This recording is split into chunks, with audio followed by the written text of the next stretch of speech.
बात आज की चैनल के कार्यक्रम मुद्दा आज का मैं सुरेंद्र चतुर्वेदी आपका स्वागत करता हूं। आज जिस मुद्दे को लेकर मैं आपकी अदालत में हाजिर हुआ हूं बहुत ज्वलंत मुद्दा है। दिक्कत यह है कि लंबे अरसे से अजमेर शहर के अंदर, अजमेर विधानसभा उत्तर क्षेत्र के अंदर अघोषित आरक्षण चल रहा है और एक विशेष व्यक्ति के खिलाफ पूरा का पूरा अजमेर विभिन्न धड़ों में बंट गया है और तरह तरह से विरोध किया जा रहा है। लेकिन आज का विरोध तो बहुत कमाल का था। मतलब मैं नहीं समझता कि इतना विरोध खुलकर भारतीय जनता पार्टी के अंदर पहले कभी हुआ हो। हालांकि अजमेर उत्तर या दक्षिण की कोई टिकट का बंटवारा भी नहीं हुआ है, ना टिकट मिली है, ना घोषणा हुई है। लेकिन उसके पहले ऐसा जो लग रहा है कि इस बार भी टिकट अजमेर के अंदर एक ही विशेष व्यक्ति जो 25 साल से यहाँ 20 साल से राज कर रहा है उसी को दी जा रही है। उसको तोड़ने के लिए, इस मिथक को तोड़ने के लिए दोस्तों आपको मैं बता दूं, अजमेर उत्तर के अंदर पिछले 20 साल से वासुदेव देवनानी विधायक हैं, सिंधी संप्रदाय से हैं, कोई दिक्कत नहीं। सिंधी चेहरा है, उसमें भी कोई दिक्कत नहीं क्योंकि सिंधी भी सामान्य वर्ग होता है। लेकिन अघोषित आरक्षण सिर्फ सिंधी समाज को कर देना, उससे और समाज के लोग कहाँ जाएंगे? और वो अब समाज सड़क पर आने लग गया है। आज जो कार्रवाई हुई उसमें गजेंद्र सिंह शेखावत जो केंद्रीय मंत्री हैं वो डैमेज कंट्रोल करने के लिए अजमेर आए हुए थे कि ताकि केकड़ी का या जो किशनगढ़ का कंट्रोल है उसको करें और यहाँ भी टिकट आने से पहले कोई ऐसी व्यवस्था शांतिपूर्वक जुटा लें। लेकिन जब देखा तो सड़कों के ऊपर एकदम से सैलाब उमड़ पड़ा और वो सैलाब था सुभाष काबरा का। सुभाष काबरा ज़मीन से जुड़े हुए नेता हैं और पिछले लंबे अरसे से अजमेर की सेवा के अंदर सेवारत हैं। उनका विज़न अजमेर को लेकर बहुत स्पष्ट है। वो चाहते हैं कि अजमेर को इस तरीके का विकास किया जाए कि अजमेर पूरे राजस्थान के हृदय पटल पर आ जाए। लेकिन उनके जितने भी सपने हैं उनको चूर चूर कर देता है अघोषित आरक्षण। और उसी के विरोध में आज जब गजेंद्र सिंह जी शेखावत अजमेर आए तो उनका तो स्वागत किया गया, लेकिन कार्यकर्ताओं ने खुलकर इस बात की गवाही दी कि सुभाष काबरा अगर हैं तो अब सुभाष काबरा को टिकट दी जाए। और सुभाष काबरा आज हमारे बीच में मौजूद है। मैं आपका स्वागत करता हूं। सुभाष जी, आज आपने जो काम किया है वो शायद ये पूरा शहर लंबे अरसे से चाह रहा था कि ये खेल अगर होना ही है तो सड़कों पर आकर भी अगर तय करना है तो करें। और आपने जिस तरीके का विरोध आपके समर्थकों ने किया वो निश्चित रूप से बधाई के पात्र हैं आप। तो मैं सबसे पहला सवाल आपका ये होगा कि आपको कैसे लगा कि ये विद्रोह या विरोध या बगावत या ये जो असंतोष या आक्रोश या आपका जो जज्बा है वो सड़क पर क्यों आए? मैं आपको बहुत बहुत धन्यवाद देना चाहता हूं पूरी टीम को।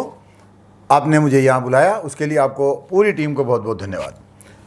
आपने जो बात पूछी, ऐसा जनरली हमारी जो भारतीय जनता पार्टी के सिस्टम में है कि हमारी बात सुनी जाती है, लेकिन पिछले कुछ समय से ऐसा महसूस होने लगा कि कुछ 2-3-4 लोग ही यहाँ पर निर्णय कर लेते हैं और जन भावनाओं को नहीं सुना जाता है। तो ऐसी स्थिति में अजमेर शहर और ग्रामीण क्षेत्र के अधिकतर लोगों के मन में जो भाव था, अधिकतर लोगों के मन में भाव है कि परिवर्तन होना चाहिए, नया चेहरा आना चाहिए। तो क्षेत्र की जनता ने, शहर की जनता ने उनकी बात मेरे माध्यम से मुझे केंद्र बिंदु मानकर ये बात हमारे संगठन के सर्वोच्च जो हमारे पदाधिकारी हैं, गजेंद्र जी शेखावत जो केंद्रीय मंत्री जी हैं, वो आज पधारे थे। उनको हमने शिष्टाचार के तौर पे उनका स्वागत किया, उनको हमने बात कही और बात में एक ही तरीका था कि साहब हमारी बात चूँकि हमें इसलिए नहीं सुना जाता है कि जो भी प्रत्याशी का दावेदार होता है वहाँ अजमेर की राजनीति इस तरीके की हो गई है पिछले 20 सालों में कि उस प्रत्याशी को संगठन से जस्ट लाइक काट दिया जाता है और जो भी हमारी वो होती है मीटिंगें, उनसे उसको दूर रखा जाता है। तो हम हमारी बात कहें कहाँ? तो ऐसी स्थिति में जनता की बात को लेकर मैं जनता के हमारे नेता के पास गया और उनको कहा कि जनता ये चाहती है कि अजमेर उत्तर विधानसभा से इस बार 100% परिवर्तन होना चाहिए। और जनता ने स्वयं इच्छा से आकर मुझे कहा कि चलिए सुभाष जी, अपन चलते हैं गजेंद्र जी के पास, अपन चलते हैं प्रदेश कार्यालय। अभी मैं कुछ दिनों पूर्व प्रदेश कार्यालय गया था।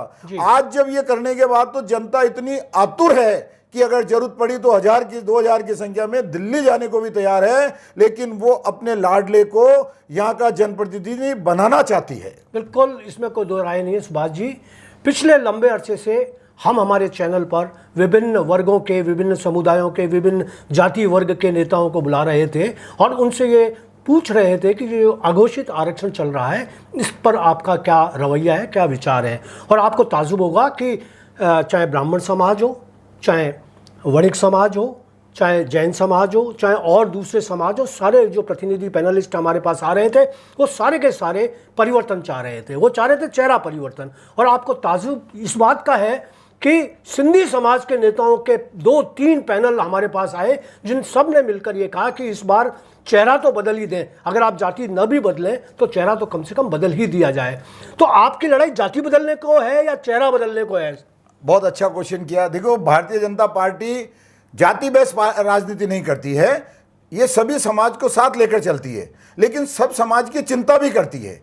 तो इस चिंता को लेकर पूरे अजमेर के अंदर एक बात जरूर है कि जनरल के अंदर सिंधी समाज भी आता है, तो वैश्य समाज भी आता है, तो ब्राह्मण समाज भी आता है, तो राजपूत समाज भी आता है, तो अन्य समाज भी आता है। तो क्या एक वर्ग के अलावा बाकी वर्ग का कौन सा दोष है जो उनको रोटेशन में उनका नंबर नहीं आ रहा है? तो उनका पुरजोर ये बात कहना है कि सबको दीजिए, सिंधी को भी दीजिए। अब 4 बार उनको दे दिया तो 4 बार अन्य समाज को रोटेशन में दे दिए, 5वीं बार वापस उनको दे दीजिए। इसमें हमारा किसी का दोष नहीं है। सिंधी हमारे मित्र है, सिंधी हमारे भाई है, सिंधी के साथ काम करते हैं। सिंधी वर्ग विशेष से कोई मतलब नहीं है। सिंधी में भी केवल देवनानी जी का आरक्षण हो जाना वो सिंधियों को भी अच्छा नहीं लग रहा है। तो हम ये वो भी ये कह रहे हैं कि यार क्या हो गया, एक बार हमारा दूसरा भाई को टिकट दे दिया जाए, वो बन जाएगा, हम एडीए में आ जाएंगे, हम दूसरे पदों पे आ जाएंगे, तो ये चलेगा, तो हमारी सद्भावना बनी रहेगी सब में। तो मैं तो बस ये कहना चाहता हूं, जाति के बजाय व्यक्ति को बेस मानकर अजमेर का सर्वांगीण विकास के लिए अगर युवा कार्यकर्ता, और चेहरा परिवर्तन तो 100% होना है जी। चेहरा परिवर्तन तो जनता मान चुकी है कि चेहरा परिवर्तन होगा। 10 में से 9 लोग अजमेर के इस बात से सहमत हैं कि चेहरा परिवर्तन होना है। लेकिन लास्ट में अगर कोई कारण बनता है तो देश की राजनीति को या हमारे माननीय प्रधानमंत्री जी मोदी जी की वेव में अगर निकल जाए तो बात अलग है। बाकी कोई भी व्यक्ति ये कहने को तैयार नहीं है कि वर्तमान विधायक को हम पुनः विधायक बनाना चाहते हैं। इसलिए मेरा आपके चैनल के माध्यम से पूरी जनता को यह कहना है कि जनता की बात की भावनाओं को कदर करते हुए इस बार रोटेशन के तहत किसी भी वैश्य वर्ग के समाज के व्यक्ति को भी अगर प्रत्याशी बनाया जाएगा तो मैं आपके चैनल के माध्यम से कहना चाहता हूं, सिंधी भाई पूरे के पूरे अब तक जितने मत दे रहे हैं बीजेपी को, उतने के उतने मत देंगे उस समाज को भी, क्योंकि उस समाज ने 20 साल तक सिंधी प्रत्याशी बनाने को मत दिया है। इसलिए वो झगड़ा तो बिल्कुल नहीं है, ये झगड़ा करने की जरूरत ही नहीं है, वो सारे के सारे मत देंगे। और ये बात आपके चैनल से कहना चाहता हूं माध्यम से कि अब तक के जीत का सारा इतिहास का आंकड़ा टूटेगा अगर उनके लाडले को, उनके जनसेवक सुभाष काबरा को टिकट दिया जाएगा तो अब तक के जीत के सारे आंकड़े तोड़ के हम भारतीय जनता पार्टी की झोली में ये सीट डाल देंगे। सुभाष काबरा जी, आपका जो जज्बा है वो बिल्कुल निश्चित रूप से स्वागत योग्य है और मैं स्वागत करता हूं, बधाई देता हूं कि आप इस आत्मविश्वास के साथ ये दावा पेश कर रहे हैं। लेकिन मेरा सवाल फिर भी यही रहेगा कि यदि आपकी जगह किसी और वर्ग को, ब्राह्मण वर्ग को दे दिया जाए, राजपूत को दे दिया जाए, किसी और को दे दिया जाए, तो आपकी भूमिका क्या रहेगी? चेहरा परिवर्तन हमारा मूल उद्देश्य है। ब्राह्मण को दे, राजपूत को दे, किसी को भी दे।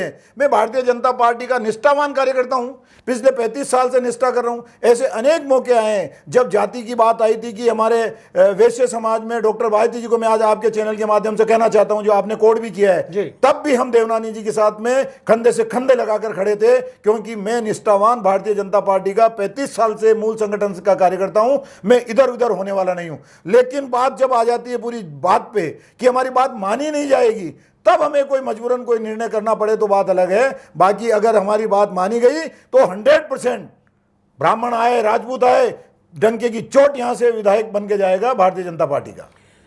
दोस्तों, मैं ये जानकारी बता दूं आपको कि पिछले दिनों में जितना भी आंदोलन अंदरघात के हुए, अंदर ही अंदर जो अंदरघात से मीन्स है जो अंदर सुरंगों के अंदर जो आक्रमण होते रहे, और वो बिल्कुल हुए इसी मुद्दे पर थे, लेकिन वो सुरंगों के अंदर होते रहे।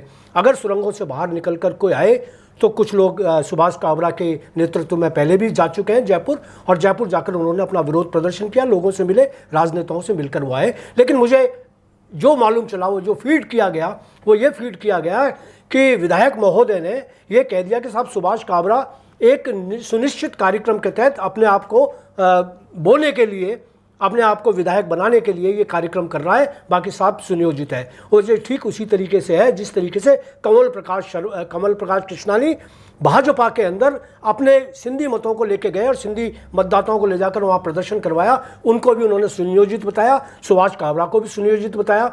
लेकिन आज जब सुभाष काबरा के समर्थक सड़क पर उतर आए और एक सैलाब आपने देखा कि जिस तरीके का वो सैलाब था, और ये तो अभी शुरुआत है।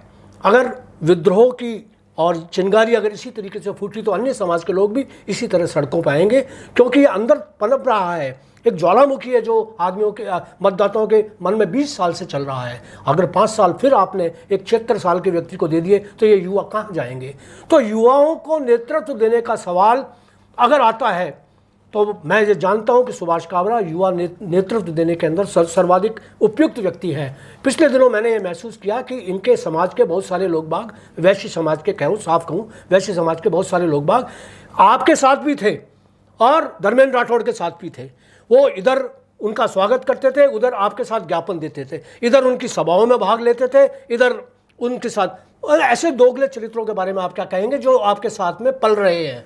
देखिए, सामाजिक धार्मिक कार्यक्रम में जनप्रतिनिधि या कोई भी पदासीन व्यक्ति को बुलाना गलत नहीं है, और हमारे वैश्य समाज के कोई भी कार्यक्रम में अगर हम बुलाते हैं तो वो उचित है, लेकिन विचारधारा नहीं बदलनी चाहिए। उन सब की विचारधारा एक ही है और 90% वैश्य समाज की विचारधारा भारतीय जनता पार्टी की है, और भारतीय जनता पार्टी 90% विचारधारा की वजह से जीत रही है। तो वो तो सब अपने घर पे आ जाएंगे, लेकिन मैं इतना जरूर कह देना चाहता हूं, हम संस्कारवान कार्यकर्ता होने के नाते हमने एक क्षणिक तनिक मात्र का विरोध के स्वरूप दर्ज कराया है, क्योंकि हमारी बात अंदर खाने नहीं सुनी जाती थी, इसलिए जनता की आवाज बनकर मैं गया हूं। अगर चतुर्वेदी जी, मैं आपको ये बात कहना चाहता हूं, इस कार्यक्रम के बाद में मेरे क्षेत्र के लोगों ने कहा है कि सुभाष जी, आपने वहां जो घोषणा करी है 20,000 कार्यकर्ताओं की नया बाजार चौपड़ पे लाने की, आप डेट और समय तय करिए और अपने संगठन को कह दो कि हम 20,000 लोग नया बाजार की चौपड़ पे इकट्ठे हो जाएंगे, फिर हमारी बात सुनकर निर्णय करें। उसके लिए भी मेरे कार्यकर्ता तैयार है,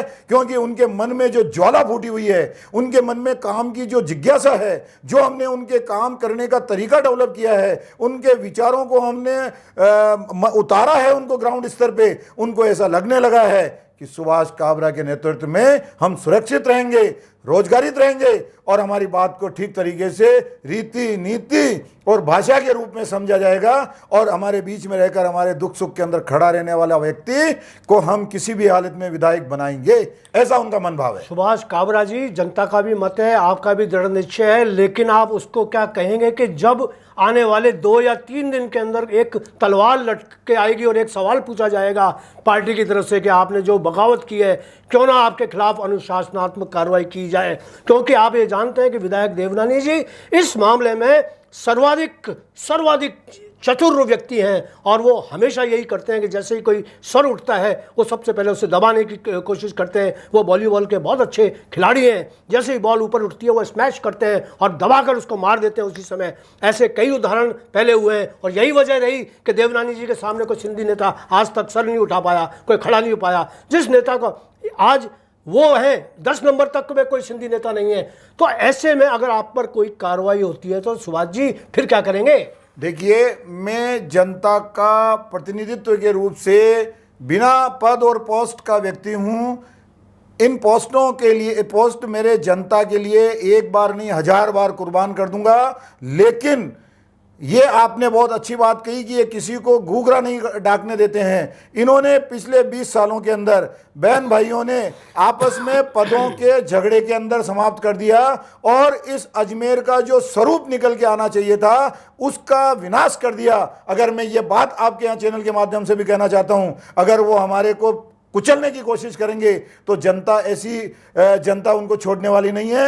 जनता ऐसी अब शांत बैठने वाली नहीं है। जनता जब रोड पे आ जाती है, जनता जब विकराल रूप ले लेती है, तो अच्छे अच्छे पदों वाले व्यक्ति को भी धराशायी होना पड़ता है। ये तो देवनानी जी है साहब। अगर कोई प्रधानमंत्री और मुख्यमंत्री भी हो कोई कार्यकाल कालखंड का, तो उनको भी अवगत हो जाना चाहिए कि जनता जनार्दन सर्वोपरि है और वो मालिक है। मालिक जो कहता है वो कार्यकर्ता काम करता है। तो मैं इन बातों में आने वाला नहीं हूं। आपको मैं चतुर्वेदी ये भी बता देना चाहता हूं, जब जब मैंने जनता के लिए ज्ञापन दिए, जब जब कलेक्टर के पास गया, तो आपने श्रीमान हमारे देवनानी जी वरिष्ठ व्यक्ति हैं, इन्होंने प्रदेश कार्यालय से मुझे फोन कराए, सुभाष जी ये क्या कर रहे हो। मैंने कहा भाई साहब देखो मैं कुछ नहीं कर रहा हूं, जनता के काम लेके प्रशासनिक अधिकारियों के पास जा रहा हूं, उनसे भीख मांग रहा हूं, मेरी जनता के काम करिए, छोटे छोटे काम करिए। तब भी उन्होंने कहलाया, आज भी कहलाएंगे, लेकिन मैं शिष्टाचार रखता हुआ संस्कारित कार्यकर्ता हूं। आज आपने देखा होगा पूरे कार्यक्रम में हमने केवल हमारी बात रखी है, भारतीय जनता पार्टी के वरिष्ठ पद पे हमने हमारा कोई इस टाइप का कोई भी शब्दों के अंदर कोई हमने कमजोरी नहीं रखी है। मेरे कार्यकर्ताओं कहा था कि नहीं, हम निष्ठावान कार्यकर्ता हैं, संस्कारित कार्यकर्ता हैं, हम हमारी हाथ जोड़कर बात रखेंगे, फूल की माला ले जाकर बात रखेंगे। क्यों रखेंगे? क्योंकि हमारी बात जयपुर तक पहुंचने नहीं देना चाहते हैं। संगठन के कुछ लोग यहाँ इस टाइप के बने हुए हैं जो हमारी बात को सुन के यहाँ की यहीं दबा देना चाहते हैं, इसलिए हमको रोड पे आना पड़ा। अगर हमको ये हमारी बात सुने तो हमको ये रोड पे आने की जरूरत ही नहीं है। लेकिन आपके चैनल से ये कहना चाहता हूँ, जनता इतनी आक्रोशित है, आने वाले समय में हजारों की संख्या के अंदर ये रोड पे आएगी। और अभी आज मुझे बार फोन आए, भाई साहब जयपुर चलना है तो 5,000 आदमी चलने को तैयार है, भाई साहब दिल्ली चलना है तो चलने को तैयार है। ऐसी परिस्थिति क्यों हो गई साहब, ये तो देखें आप। सुभाष जी आपकी मतलब बहुत जज्बात के अंदर हैं, आप आक्रोश में भी हैं और आपका आक्रोश जायज़ है? लेकिन सवाल मेरा जायज़ है कि अगर आप क्या निर्दलीय लड़ लेंगे? देखिए मैंने कह दिया है कि मैं कुछ भी नहीं हूं। मैं जो हूं मेरी जनता है, जनता जो आदेश करेगी। 20,000 लोग अगर एक साथ बैठकर कह देंगे कि सुभाष जी इस रास्ते जाना है, मैं जनता की बात को मानूंगा, मेरी उस समय बात नहीं चलेगी। क्या बात है, बहुत अच्छी बात कही है सुभाष जी। मैं आपको बधाई देता हूं कि इस कार्यक्रम के अंदर आकर आपने खुलकर बात कही, अपने दिल की बात कही, जनता के से जुड़कर बात कही। और जो आदमी जनता का जज्बात बन जाता है वो जनता की लड़ाई लड़ता है और जनता उसको फिर यहाँ कंधे पर बैठाती है, अपने सर पर बैठाती है। और मुझे ये उम्मीद है कि इस बार इस कार्यक्रम को देखने के बाद, आपके विचार सुनने के बाद जनता के अंदर मन दौड़ेगा, उछलेगा और कहीं ना कहीं सड़क के ऊपर अगर क्रांति की जरूरत पड़ी तो वो क्रांति भी होगी और आपके नेतृत्व में होगी। ईश्वर आपको, आपकी पार्टी को सद्बुद्धि दे, आपको टिकट मिले, आप चेहरा बदलने में कामयाब हो, पार्टी का चेहरा बदल जाए, पार्टी सुरक्षित रह जाए। अदरवाइज जो होना है वो तो जनता तय करेगी, ये आप भी बता चुके हैं और मैं भी जानता हूं। आज की मुलाकात इतनी ही, कल फिर किसी नए मुद्दे में आएंगे। एक बार फिर आपका आभार। आपने मुझे याद किया उसके लिए धन्यवाद। लेकिन मैं इतना कह देना चाहता हूं, मैं संस्कारित कार्यकर्ता हूं। अटल जी के टाइम दिल्ली जाने का अवसर मिला, राजा सिंह जी को सिक्कों से तोलने का अवसर मिला, बूथ अध्यक्ष से लेकर इन सब कार्यकर्ताओं में कार्यक्रमों में रहा हूं। मैं उत्तर विधानसभा का प्रभारी रहा हूं, लेकिन मैंने कभी पार्टी के साथ गद्दारी नहीं की है। कभी पद पोस्ट के लिए मैंने अपने आप को दूसरी पार्टी में शिफ्ट नहीं किया है। ये अगर कोई कार्यकर्ता है इस पूरी टीम में, आज के दावेदारों में, तो आपका छोटा भाई या आपका अनुज सुभाष काबरा होगा। बाकी के इतिहास अगर देखेंगे तो आपको इतिहास खंड विखंड दिखेंगे। तो उस नाते अगर कोई टिकट मिलेगा तो सुभाष काबरा को देंगे और भारतीय जनता पार्टी इसमें विजय हासिल करेगी, ऐतिहासिक वोटों से हासिल करेगी। मैं किसी की निंदा नहीं करता, लेकिन जब अगर निरंतर अगर आदमी वर्क करेगा तो उसका उतना ही जनाधार बनेगा। इसलिए मेरा निवेदन है, जो परिस्थितियां बनी होगी, मैंने पार्टी संगठन की रीति नीति लाइन पे चला हूं। ये मेरा पुराना इतिहास देख के आप खंगाल के देख लीजिए। बिल्कुल सुभाष काबरा जी, मैं आपको जिसके अंदर शुभकामनाएं देता हूं और मैं पार्टी से आग्रह करता हूं कि इस बार जनता के जज्बातों को समझें, जनता के आग्रह को समझें, जनता के मूड को समझें। जनता के मूड को अगर नहीं समझते तो अच्छे अच्छे ताज सड़क पर आ जाते हैं। ये आप भी कह चुके हैं, जनता जानती भी है, इतिहास भी बता चुका है। आज इतना ही, कल फिर मुलाकात होगी। धन्यवाद। आपको बहुत बहुत धन्यवाद, पूरी जनता को धन्यवाद, मेरे उत्तर विधानसभा के सभी दर्शकों को धन्यवाद।